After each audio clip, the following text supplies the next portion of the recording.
প্রিয় সুধীবৃন্দ, স্বাধীনতার ঘোষক শহীদ প্রেসিডেন্ট জিয়া রহমান একটা ধ্বংসপ্রাপ্ত এবং একটা দুঃশাসনের পরে দুর্ভিক্ষ পীড়িত একটি বাংলাদেশ পেয়েছিলেন। সেই বাংলাদেশকে তিনি নতুন করে গড়ে তোলার কাজ শুরু করেছিলেন এবং সেই কাজের মধ্যে দিয়েই তিনি তার স্বনির্ভর বাংলাদেশ, মানবিক বাংলাদেশ বা একটি গণতান্ত্রিক বাংলাদেশ করতে চেয়েছিলেন। এবং এর পরবর্তীকালে আমরা দেখেছি যে দীর্ঘ 15 বছর গণতন্ত্রের জন্য লড়াই এবং 2024 সালের জুলাই মাসে ছাত্র জনতার ঐতিহাসিক অভ্যুত্থানের মধ্য দিয়ে এই দেশের মানুষ যে নতুন বাংলাদেশ গড়ার স্বপ্ন দেখেছিল, 2026 সালের নির্বাচনে জনগণ বিএনপিকে যে বিপুল ম্যান্ডেট দিয়েছে তা সেই স্বপ্নেরই বাস্তব প্রতিফলন। মাননীয় প্রধানমন্ত্রী জনাব তারেক রহমানের নেতৃত্বে আমাদের সরকার একটি গণতান্ত্রিক, মানবিক ও কল্যাণমুখী রাষ্ট্র গড়ার যে অঙ্গীকার নিয়ে যাত্রা শুরু করেছে, সবার আগে বাংলাদেশ এই দর্শনই তার মূল চালিকা শক্তি। বাংলাদেশ জাতীয়তা দলের নির্বাচনী ইশতেহার 2026-এর প্রতিশ্রুতিতে বাস্তবে রূপ দিতেই পরিণত হয়েছে 5 বছর মেয়াদী কৌশলগত অর্থনৈতিক কাঠামো, যার মূল উদ্দেশ্য রিকভারি, রেস্টোরেশন ও রিকনস্ট্রাকশন। এই 3 পর্বে ভঙ্গুর অর্থনীতিকে একটি সমৃদ্ধ অর্থনীতিতে রূপান্তর করা।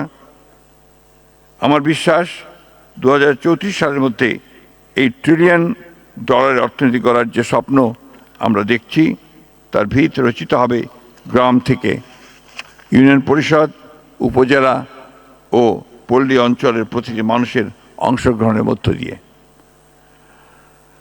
সম্মানিত সুধীবৃন্দ, স্থানীয় সরকার পল্লী উন্নয়ন সভা মন্ত্রণালয়ের দায়িত্বে থেকে আমি দৃঢ়ভাবে বিশ্বাস করি প্রকৃত উন্নয়ন তখনই টেকসই হয় যখন তা তৃণমূল থেকে শুরু হয়। আমাদের দেশের যে স্থানীয় সরকারের স্তর তা গ্রামীণ জনগণের সবচেয়ে কাছাকাছি, অথচ বাস্তবতা হলো 2009 সালের স্থানীয় সরকার আইন অনুযায়ী স্থানীয় সরকার প্রতিষ্ঠানসমূহে যে পরিমাণ আর্থিক সম্পদ হস্তান্তরের কথা বলা হয়েছিল তা এখনও বাস্তবায়িত হয়নি। আমি স্পষ্ট করে বলতে চাই, এই ঘাটতি পূরণ করাই আমাদের মন্ত্রণালয়ের অগ্রাধিকার। সেই লক্ষ্যেই ইউনিয়ন ডিজিটাল সেন্টারগুলোকে রুরাল ডিজিটাল সেন্টারে রূপান্তর করা হবে, যেখানে নাগরিক সেবা থেকে শুরু করে কৃষি, স্বাস্থ্য, শিক্ষা ও আর্থিক অন্তর্ভুক্তি সব সেবাই এক ছাদের নিচে পাওয়া যাবে। আমরা দেশের সবচেয়ে পিছিয়ে পড়া জেলাসমূহকে পর্যাপ্ত বরাদ্দ প্রদানের সিদ্ধান্ত নিয়েছি, যাতে আঞ্চলিক বৈষম্য না বাড়ে। এবং সবচেয়ে গুরুত্বপূর্ণ বিষয় হলো গ্রামীণ অবকাঠামো ও সমবায় খাতে দুর্নীতি রোধে স্বাধীন, জবাবদিহিমূলক তদারকি ব্যবস্থা প্রবর্তন করা হবে। আমরা এমন এক স্থানীয় সরকার ব্যবস্থা করতে চাই যেখানে ক্ষমতা থাকবে জনপ্রতিনিধিদের হাতে, জবাবদিহিতা থাকবে জনগণের কাছে। সুধীবৃন্দ, আমাদের গ্রামীণ অর্থনীতি আজ এক গভীর রূপান্তরের মধ্যে দিয়ে যাচ্ছে। কৃষি নির্ভরতা কমছে, অকৃষি আয়ের অংশ বহু পরিবারে 60% ছাড়িয়ে গেছে। নারীরা ক্রমেই কৃষি ব্যবস্থাপনায় নেতৃত্ব দিচ্ছেন।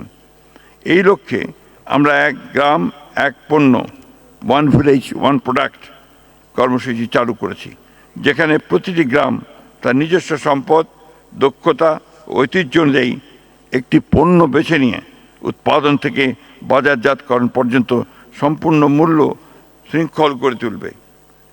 কৃষি যান্ত্রিকীকরণের ক্ষেত্রে আমরা ভর্তুকি নির্ভর যন্ত্র বিতরণ থেকে সরে এসে সেবাভিত্তিক মডেলে যাচ্ছি, যাতে ক্ষুদ্র প্রান্তিক কৃষকরাও আধুনিক যন্ত্রপাতি ব্যবহারের সুযোগ পান। গ্রামীণ অকৃষি খাত, যা ইতিমধ্যে গ্রামীণ পারিবারিক আয়ের প্রায় 40-45% যোগান দেয়, তাকে সুনির্দিষ্ট কর্মসূচির আওতায় কর্মসংস্থান সৃষ্টির উদ্যোগ গ্রহণ করা হয়েছে। সুধীবৃন্দ, সমবায় আন্দোলন এদেশের গ্রামীণ অর্থনীতির একটা প্রাণ শক্তি ছিল, কিন্তু দুর্ভাগ্যক্রমে এই সমবায় আন্দোলন আমাদের সেইভাবে গড়ে ওঠেনি। আমরা নতুন করে একে সচল করতে চাই। সমবায় নিবন্ধন ও অর্থায়ন প্রক্রিয়া সহজ করে গ্রামীণ উদ্যোক্তাদের জন্য বাধা দূর করা হবে।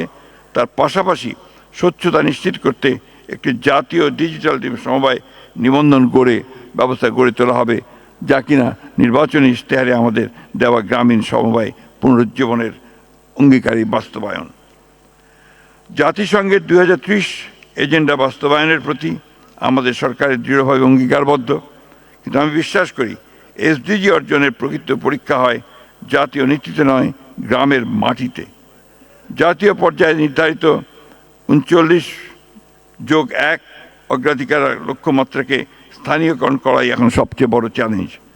এসডিজি গ্রাম কর্মসূচি সেই স্থানীয়করণের একটি বাস্তব মডেল, যেখানে ফ্যামিলি কার্ড, ফার্মার্স কার্ড, এক গ্রাম এক পণ্য, সরকারের প্রতিটি ফ্ল্যাগশিপ কর্মসূচিকে একই ছাতার নিচে এনে আমরা দেখাতে চাই যে একটি গ্রামই কিভাবে সবকটি টেকসই উন্নয়ন লক্ষ্যমাত্রা অর্জনের একটি কার্যকর একক হতে পারে।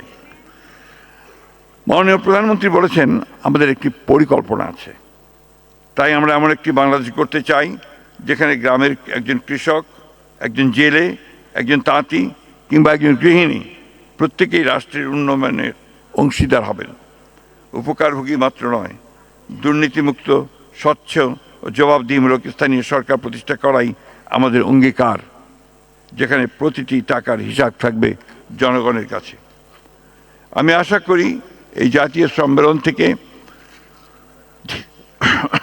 যে চিন্তা ও দিক নির্দেশনা বেরিয়ে আসবে তা সরকার ঘোষিত কৌশলগত অর্থনৈতিক কাঠামো বাস্তবায়নে আমাদের আরও শক্তিশালী করবে। স্থানীয় সরকার, পল্লী উন্নয়ন ও সমবায় মন্ত্রণালয় এই যাত্রায় সব মন্ত্রণালয়, উন্নয়ন সহযোগী, বেসরকারি খাত, নাগরিক সমাজ ও সর্বোপরি তৃণমূলের জনপ্রতিনিধিদের সঙ্গে কাঁধে কাঁধ মিলিয়ে কাজ করতে প্রস্তুত।